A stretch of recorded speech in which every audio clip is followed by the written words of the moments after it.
जैसे कि last episode में देखा था, मैक्स अपनी मॉम और सिस्टर को उसी घर में रहने के लिए बोल देता है और एपिसोड के लास्ट में मैक्स अपनी खतरनाक पावर को रिलीज करते हुए बोलता है अब मेरे जाने का टाइम हो चुका है। और फिर हम काफी सारे टैंक्स को देखते हैं जो कि सभी उस एस क्लास की पोर्टल की तरफ जा रही होती है और ये सारी की सारी मिलिट्री आर्मी होती है। ये लोग वहाँ की सिचुएशन को कंट्रोल करने के लिए जा रही होती है। इसके बाद हम कंट्रोल रूम का सीन देखते हैं जहाँ पर ब्रांच मैनेजर उस एस क्लास की पोर्टल को देख रहा होता है। ब्रांच मैनेजर जोर से टेबल के ऊपर हाथ मारते हुए अपने मन में सोचता आखिर इसी टाइम यहाँ पर ये एस क्लास की पोर्टल ओपन कैसे हो सकती है। और तभी हुमिंग के पास में एक मैसेज आता है। हुमिंग ब्रांच मैनेजर से बोलती है ब्रांच मैनेजर ये जो एस क्लास की पोर्टल है इसके ऊपर डायसुंग क्लैन ने बोली लगाई है, यानी कि वो उसे क्लियर करना चाहता है। ये सुनकर ब्रांच मैनेजर बहुत ज्यादा खुश हो जाता है। वो जोर से चिल्ला के बोलता है ठीक है और सभी लोग उसकी तरफ अजीब तरीके से देखने लग जाती है। ब्रांच मैनेजर खुद को ठीक करते हुए बोलता है तुम लोग मेरी तरफ क्यों देख रहे हो, मुझे लगता है कि मैं कुछ ज्यादा ही एक्साइटेड हो गया था। तो अब ये डिसाइड हो चुका है कि इस एस क्लास की पोर्टल को डायसुंग क्लैन क्लियर करेगी। हुमिंग तुम इस न्यूज को सभी फोर्सेस में फैला दो। ये सुनकर हुमिंग बोलती है ठीक है सर, मैं भी इस न्यूज को सभी फोर्सेस में फैला देती हूँ। और फिर सीन चेंज होता है। हम उस एस क्लास वाली पोर्टल की जगह का सीन देखते हैं। वहाँ पर काफी सारे हंटर होते हैं और एक हंटर उन सभी को लीड कर रहा होता है। वहाँ पर दो हंटर आपस में बात करते हैं। पहला हंटर बोलता है मुझे नहीं लगता इस दुनिया में कोई ऐसा है जो इस एस क्लास की पोर्टल के ऊपर अटैक कर सकता है। दूसरा हंटर बोलता है मुझे लगता है कि हम सिर्फ मॉन्स्टरों का चारा बनने वाले हैं क्योंकि इस एस क्लास की पोर्टल के अंदर जो मॉन्स्टर है हम उनका सामना नहीं कर सकते हैं। और तभी वहाँ पर जितने भी हंटर होते हैं उन सभी के मोबाइल में एक इमरजेंसी नोटिस आता है। उस नोटिस में लिखा होता है कि जो डायसुंग क्लैन है वो इस एस क्लास की पोर्टल के ऊपर अटैक करने वाली है। और उसी टाइम वहाँ पर आसमान में एक ड्रैगन आ जाता है। वो अपनी पावर को रिलीज करते हुए जोर से दहाड़ता है जिससे कि वहाँ पर नीचे जितने भी हंटर खड़े होते हैं उन सभी को प्रॉब्लम होने लग जाती है और वो अपने कानों को बंद कर लेती है। वो हंटर बोलते हैं देखो आसमान के अंदर कुछ फ्लाई कर रहा है। वो ड्रैगन बहुत ही स्पीड से फ्लाई करता हुआ उस एस क्लास की पोर्टल की तरफ चला जाता है। उस ड्रैगन को देखकर काफी हंटर पहचान जाती हैं। वो लोग बोलते हैं ये तो मैक्स का ड्रैगन है और इसी की क्लैन इस एस क्लास की पोर्टल को क्लियर करने वाली है। और फिर हम कंट्रोल रूम का सीन देखते हैं। ये सब कुछ ब्रांच मैनेजर भी देख रहा होता है। ब्रांच मैनेजर बोलता है अब आगे जो कुछ भी होगा वो सब कुछ मैक्स के हाथों में है। इसके बाद सीन वापिस से मैक्स पे आ जाता है। मैक्स अपने ड्रैगन के ऊपर फ्लाई करते हुए उस एस क्लास की पोर्टल के बहुत ज्यादा पास चला जाता है। एक रिपोर्टर अपने कैमरामैन से बोलता है ये न्यूज बहुत ज्यादा तकड़ी है, जल्दी से इसे ब्रॉडकास्ट करो क्योंकि डायसुंग क्लैन अकेली इस एस क्लास की पोर्टल के ऊपर अटैक करने वाली है। मैक्स अपने ड्रैगन के ऊपर फ्लाई करता हुआ सीधा उस एस क्लास की पोर्टल के अंदर चला जाता है। उस पोर्टल के अंदर आने के बाद वहाँ पर चारों तरफ बर्फ ही बर्फ होती है। मैक्स अपने मन में सोचता है मुझे लगता है कि यहाँ का जो तापमान है वो -70 डिग्री से भी कम है। और उसी टाइम वहाँ पर वो ब्लैकमैन भी आ जाता है। वो अपने मैग्नेटिक स्टॉर्म का यूज करते हुए सीधा मैक्स के ऊपर अटैक कर देता है, लेकिन इससे मैक्स को घंटा भी फर्क नहीं पड़ता है। मैक्स आराम से अपने ड्रैगन के ऊपर खड़ा रहता है और तभी मैक्स का ड्रैगन अपने बड़े से मुंह को खोलकर अपने अटैक को चार्ज करने लग जाता है। मैक्स का ड्रैगन अपने अटैक को चार्ज करने के बाद वो अपने मुंह से बहुत सारी फायर निकालता है और उसे उस ब्लैक मैन के ऊपर अटैक कर देता है। वो ब्लैक मैन जल्दी से अपने हाथ को आगे की तरफ करके अपने ऊपर एक शील्ड बना लेता है जिससे कि वहाँ पर एक बहुत बड़ा धमाका होता है। मैक्स बोलता है लगता है कि तुम यहाँ से भागना चाहते हो। ये बोलकर मैक्स अपने ड्रैगन के ऊपर से नीचे जंप लगा देता है और साथ ही मैक्स अपने ड्रैगन स्वॉर्ड को भी बुला लेता है। मैक्स जल्दी से breath of fire king skill का यूज करते हुए अपने स्वॉर्ड से बहुत सारी फायर निकालकर उस जगह पर अटैक करता है जिससे कि वहां पर एक जोरदार धमाका होता है। मैक्स नीचे जमीन पर आ जाता है। मैक्स उस ब्लैकमैन से बोलता है अगर तुमने अपने गेम को खेल लिया तो तुम उस जगह से बाहर आ सकती हो। और फिर हम उस ब्लैकमैन को देखते हैं। वो उस धमाके वाली जगह से बाहर आ जाता है। वो बिल्कुल ठीक होता है और फिर मैक्स और वो ब्लैकमैन दोनों आमने सामने खड़ी हो जाती है। वो ब्लैकमैन मैक्स से बोलता है तुम एक एस क्लास के हंटर से बहुत ज्यादा स्ट्रॉन्ग हो। मैक्स उससे बोलता है तुम्हारे पास और कुछ बचा है जो तुम मुझे दिखाना चाहती हो। वो ब्लैकमैन जोर से अपने पंच को जमीन से मारता है और वो अपनी अपासल डोमेशन स्किल को एक्टिवेट कर लेता है जिससे कि उसकी बॉडी के सारे कपड़े फट जाते हैं और उसके हाथों से बहुत ही ज्यादा पावरफुल एनर्जी निकलने लग जाती है। उस ब्लैकमैन की हट्टी कट्टी बॉडी को देखकर मैक्स बहुत ही खतरनाक तरीके से हंसते हुए बोलता है हाँ तुमने अब की ना काम वाली बात, अब तुम देखने में थोड़ी बहुत स्ट्रॉन्ग लग रही हो। वो ब्लैकमैन मैक्स से बोलता है तुम्हारे पास ये अब अच्छा टाइम है ये जानने का आखिर तुम कितनी पावर को हैंडल कर सकती हो। ये बोलकर वो ब्लैकमैन अपने पीछे स्पेस को फाड़ देता है और उस स्पेस के अंदर से वो एक बहुत बड़े एस्ट्रॉइड को निकालता है। उसे देखकर मैक्स जोर जोर से हंसने लग जाता है। मैक्स बोलता है अगर तुम मेरे से फाइट करना चाहते हो तो तुम इतना तो कर ही सकती हो। ये बोलकर मैक्स अपने मैजिक इंटेंट को एक्टिवेट कर लेता है जिससे कि मैक्स के अंदर से एकदम फाड़ू एनर्जी निकलती है जिसे देखकर उस ब्लैकमैन की फटके चार हो जाती जाती है। वो ब्लैकमैन बोलता है आखिर ऐसे कैसे हो सकता है, ये इम्पॉसिबल है, इस बच्चे के पास इतनी ज्यादा पावर कैसे हो सकती है। और तभी हम देखते हैं कि मैक्स के पीछे वो बॉडी मैन भी आ जाता है। वो बॉडी मैन अपने हाथ के अंदर काफी सारी एनर्जी को इकट्ठा करके एक एनर्जी बॉल को बना लेता है। वो बॉडी मैन बोलता है अक्सर बड़ी बड़ी स्केल के अंदर काफी सारी कमियां होती हैं, इसके मैंने को यही नहीं पता है कि मैं भी यहाँ पर हूँ। मैक्स उसकी तरफ देखते हुए बोलते हैं क्या तुम इतनी जल्दी मरना चाहते हो जो तुम बाहर आ गए हो। ये सुनकर वो बॉडी मैन अपने मन में सोचते हैं कैसे स्टार्टिंग से पता था कि मैं भी यहाँ पर हूँ। और तभी वो ब्लैक मैन अपने बड़े से एस्ट्रॉइड को सीधा मैक्स के ऊपर फेंक देता है। मैक्स जल्दी से अपने किंग ऑफ रेथ स्किल को एक्टिवेट करके अपनी स्वॉर्ड को बहुत ही स्पीड से घुमाते हुए एक बहुत ही पावरफुल स्लैश अटैक करता है। मैक्स का ये वाला अटैक इतना ज्यादा पावरफुल होता है कि मैक्स के सामने जो एस्ट्रॉइड होता है वो बीच में से कट जाता है और साथ ही मैक्स का अटैक उस ब्लैक मैन को भी बीच में से काट देता है। वो एस्ट्रॉइड बीच में से कटने के बाद उस एस्ट्रॉइड के दोनों टुकड़े मैक्स के साइड से निकलकर पीछे की तरफ गिर जाते हैं और मैक्स बहुत ही कूल तरीके से खड़ा रहता है। मैक्स की इतनी ज्यादा टेरिफाइंग पावर को देखकर वो बॉडी मैन भी बहुत ज्यादा हैरान हो जाता है। वो बॉडी मैन अपने मन में सोचता आखिर ऐसे कैसे हो सकता है, इसके पास इतनी ज्यादा पावर कैसे हो सकती है। मुझे लगता है कि यहाँ तक कि एल्हेम के पास भी इतनी ज्यादा पावर नहीं होगी। वो बॉडी मैन आगे कुछ भी कर पाता है। इससे पहले मैक्स बहुत ही स्पीड से उसके पास जाकर उसको गले से पकड़ लेता है। मैक्स उससे बोलता है जब भी तुम किसी स्किल का यूज करते हो तो वो तुम्हें एक्सपोज कर देती है, इस चीज का आगे से ध्यान रखना। और फिर मैक्स बहुत ही खतरनाक तरीके से उस बॉडी मैन से पूछता आखिर वो आंख वाला बंदा कहाँ पर है। लेकिन उसी टाइम मैक्स के साइड में एल्हेम की आंख आ जाती है और एक एक करके वहाँ पर काफी सारी आंखें आ जाती है। उनको देखकर मैक्स स्माइल करते हुए बोलता है तो फाइनली ये आंख वाला बंदा यहाँ पर आ ही गया।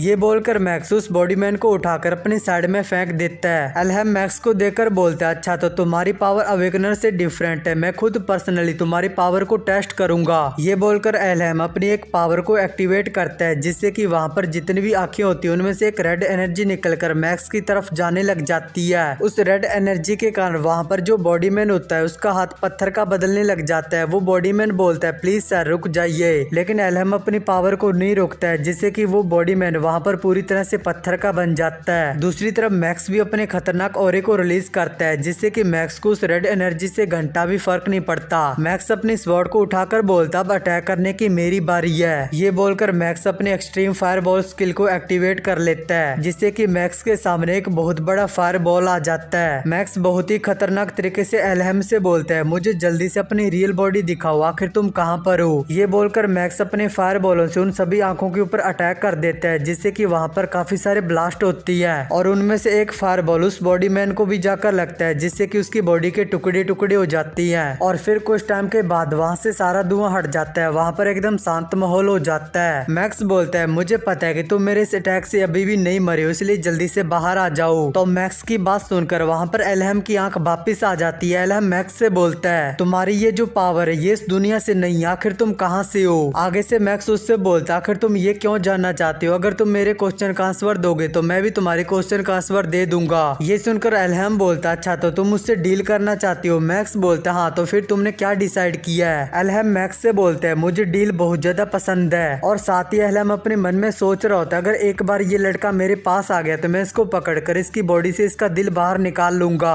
एल्हेम की ये बोलने के बाद ये वाला एपिसोड होता है यहाँ पर एंड। और हाँ मैंने अपने फर्स्ट चैनल के ऊपर एक न्यू सीरीज स्टार्ट की है जिसके अंदर हमारा मेन कैरेक्टर मरने के बाद एक फूल के अंदर रीबोर्न हो जाता है और उसके पास एक चूतिया सा सिस्टम होता है जो कि हमारे मेन कैरेक्टर को प्लांट के जीन देता है और हमारा हीरो उन प्लांट के जीन को अपने साथ में फ्यूज करके स्ट्रॉन्ग होता जाता है। और हमारे हीरो का दोस्त एक चिपकली होता है। ये स्टोरी अगर देखनी है तो इसकी लिंक तुम्हें डिस्क्रिप्शन और कमेंट बॉक्स में मिल जाएगी।